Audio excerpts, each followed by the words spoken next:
George is now at Potter's office. Potter is seated at his desk, his goon beside him as always. Outside the office window, it is snowing quite hard. George looks disheveled with wet hair and snow upon his shoulders. I'm in trouble, Mr. Potter. I need help. Through some sort of an accident, my company shortened their accounts. The bank examiner got there today. I've got to raise $8,000 immediately. Oh, so that's what the reporters wanted to talk to you about. The reporters? Yes, they called me up from your building and loan. Oh, there's a man from the DA's office, too. He's looking for you. Please help me, Mr. Potter. Help me, won't you, please? Can't you see what it means to my family? I'll pay any sort of bonus on the loan, any interest.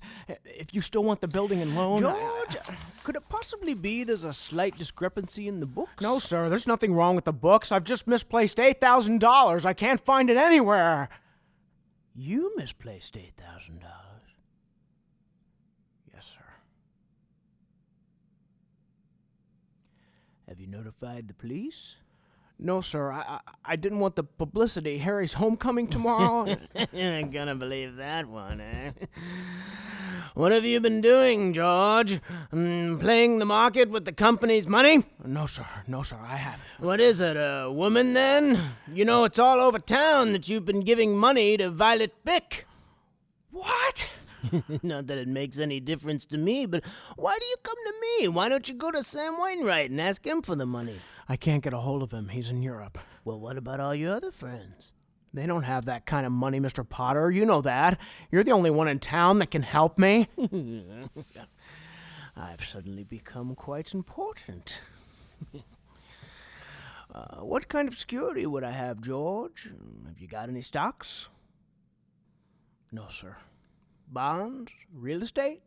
Collateral of any kind? I have some life insurance.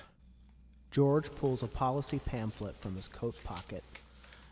$15,000 policy.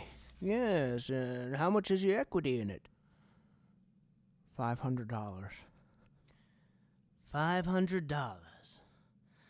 And you ask me to lend you $8,000. Look at you.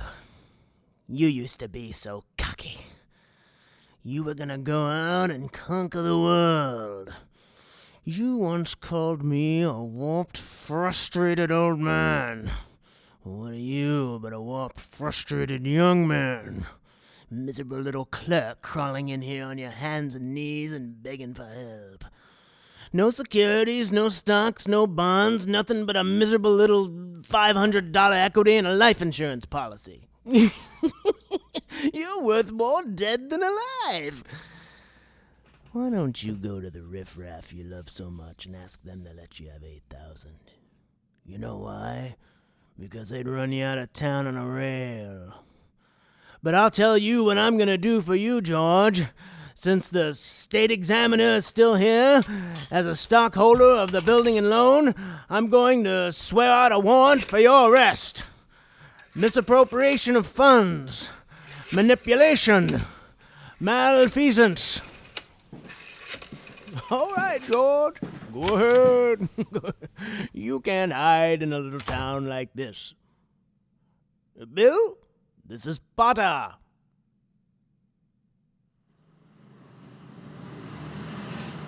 George comes out of the bank into the falling snow. He crosses the street, tugs at the door of his old car, which will not open. He finally steps over the door and crawls inside of his car.